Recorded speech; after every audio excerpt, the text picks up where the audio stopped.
Hi everybody and welcome to Bearcat Update. I'm your host Jason Holland and today we'll be covering football's dominant win in Oklahoma, the finale for soccer, and then we'll catch up with star running back Jay Harris. Before we get into the action, make sure to take a second to subscribe to KNWT TV on YouTube. Also, don't forget to hit that notification bell to be notified the second that we post new content. Let's get into the news. Left to right will take the handoff, and he's hitting the backfield. Breaks loose from one would-be tackler around the corner right side to the 30, 25, sideline 20 to the 15, the 10, the 5, into the end zone. Touchdown Northwest. West, ball at the 19-yard line. The football team had a team-wide explosion and just about every aspect of the game was rolling for the Bearcats.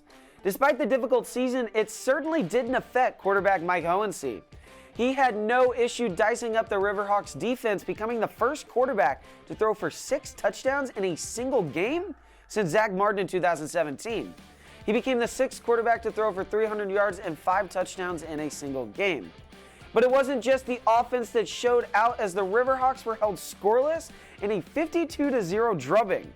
A strong defensive performance by lineman Clayton Powers led the charge as he managed a sack, fumble recovery, and a batted pass at the line.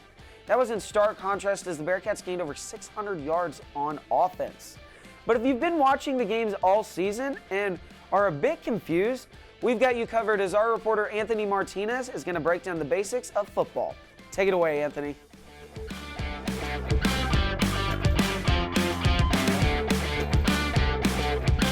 Hey guys, I'm Anthony Martinez. I am back with Bearcat Update.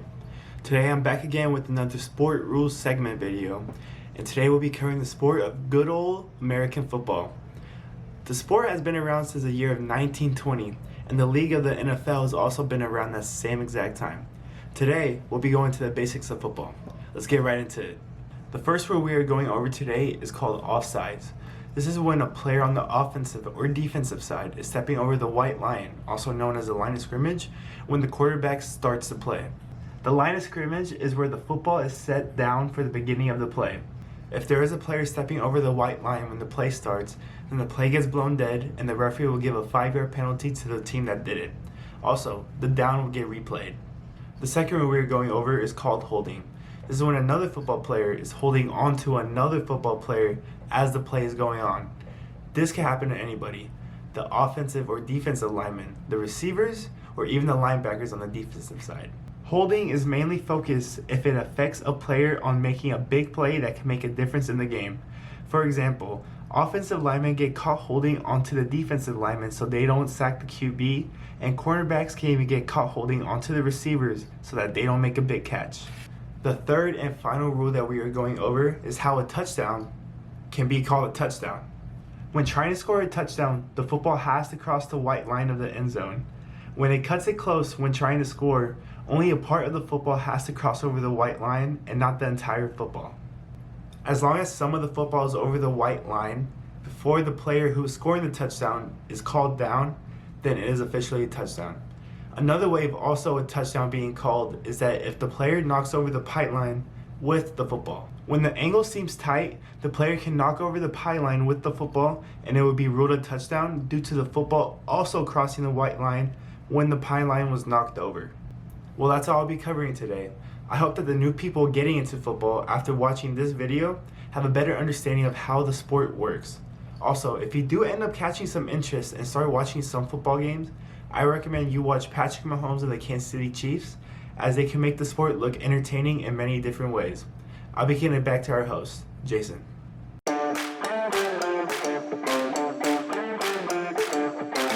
Thanks, Anthony. We are all a little bit better now, learning more about the great game of football. The Bearcats will end the season next Saturday here in Maryville as they will host the Nebraska Kearney Lopers. It will be the first time the Bearcats didn't qualify for the postseason play since 2001. But in case you're upset about that, we again got you covered as Caleb Allen gives you a recap of some of the best moments of the year so far for the football team. Let's see it, Caleb.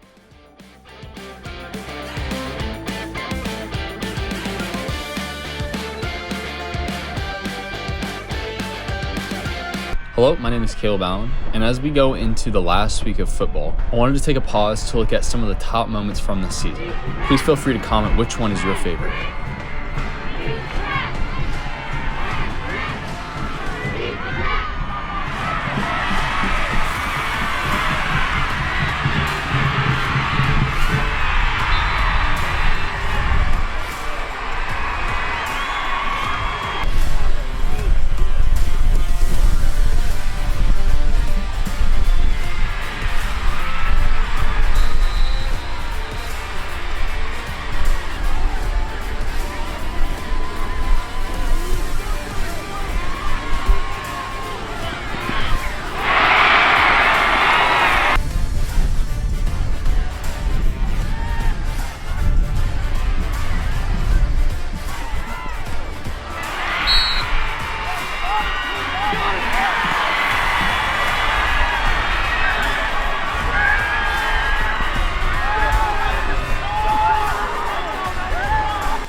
Jay Harris, the ball carrier, forced out of bounds by Jonathan Mosley. This has been Caleb Allen reporting for KNWT.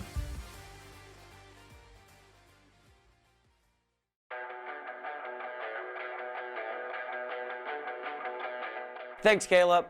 Well, it's been a down year. There have certainly been a lot of peaks to look forward to as we head into the offseason. But it's not just the football team that is going to take a break, so will we. So stick around to catch an interview with running back Jay Harris.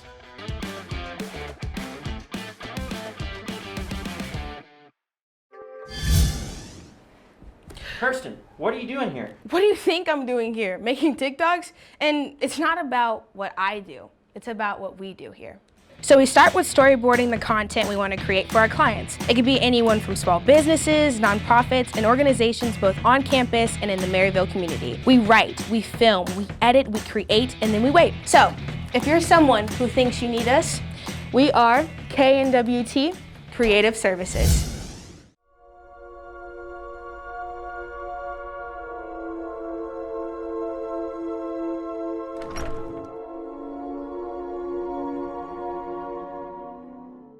Hello, and welcome to Gen 2, your favorite place for all things gaming and rarely tech related. We have a large assortment of packs for you to choose from, so choose wisely, traveler.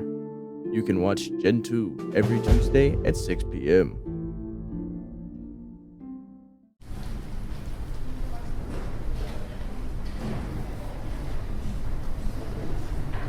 Welcome back to Bearcat Update.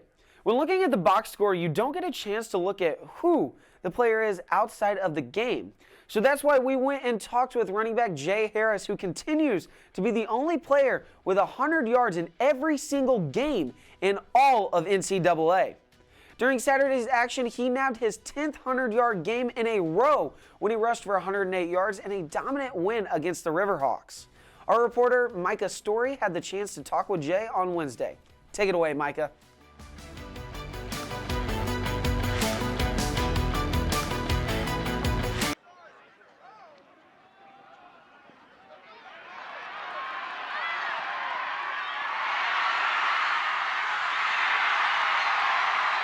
Touchdown, Bearcats!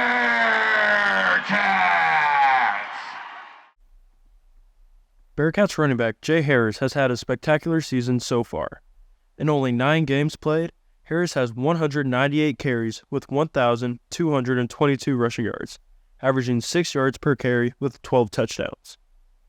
Harris is the only player in all NCAA with over 100 yards each game. Now, he looks to continue that streak and add more impressive stats to his resume as the Bearcats start to wrap up the season with only 2 games remaining. How do I feel about being the only running back to rush for 100 yards this season? I feel blessed, and just hard work is finally paying off. I love playing football because I feel football is a way I can help my family in the future and really get the things I want to do, and like that.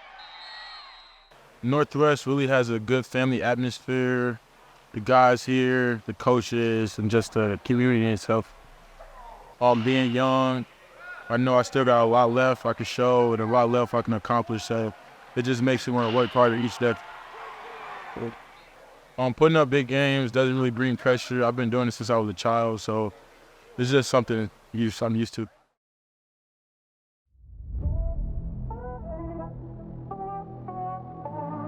Jay has been the only one featured in every single episode this year, so we are glad to finally get him on the show. We appreciate him taking the time to sit down and talk with us. Hopefully you have learned something valuable about our star running back. On Saturday, volleyball head coach Amy Woerth made program history as she now stands alone as the winningest coach in Northwest history. Coach Woerth passed Sarah Pelster with her 200th career victory. It was a bittersweet day for not only the prestigious head coach, but for the seniors who played in Bearcat Arena for the final time in their careers. Lauren Casey was honored as she put on the green and white for the last time here in Maryville. Thanks to all of you and your hard work both on and off the court. The women's soccer team closed out the regular season on Sunday against Missouri Western, and they took home a 2-0 victory in St. Joseph, Missouri. The win brought the final record to 8-4-6, and it was Adele Gore and a Katrina Theoharidis that scored the final goals, scoring in the 31st and 49th minutes. They kept the pressure going as they slowly pulled away with a win. Goalkeeper Lily Ellis extended her career shutout record to 21 games, and she also added 7 saves on the day, bringing her career total to 153. The Bearcats earned their way into the 5th seed of the MIAA tournament to face the 4th-seeded Emporia State Hornets. But it wasn't just the regular season that came to an end. The Bearcats traveled to Kansas to face Emporia State in the MIAA tournament. 7 minutes into the game, it was the Hornets' Haiti Lowe who started the scoring, and in the next 50 minutes, they would tack on 2 more goals without responses from the Bearcats. The Bearcats attempted 13 shots in an effort to save the season, but were unable to cash in as they fell scoreless for the second time in a row. Lily Ellis was able to reel in 5 saves on the day. She finished out a stellar sophomore season. It was the last game for a few of our Bearcats, and we'd like to say thank you to our seniors who gave it their all both on and off the field. But as we head into the finish of this episode, we're going to take one final break. Make sure to stick around to catch a recap of cross-country MIAA regionals and the start of women's basketball. In a land born of conflict, where the line between divine and demonic are blurred.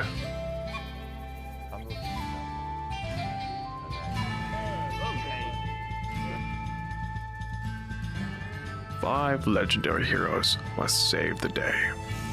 Or not. I don't know what it's called. I come from the marsh, so I don't know. Come watch Sulphur and Saloons on Wednesday at noon. This week we take a ride on the fast tracks as we take our stop at Film Finds, covering Bullet Train. Then we unveil the supernatural in Tokyo Ghoul with Anime Stitch. New episodes of Nerd Central each Wednesday at 6 on KNWT TV.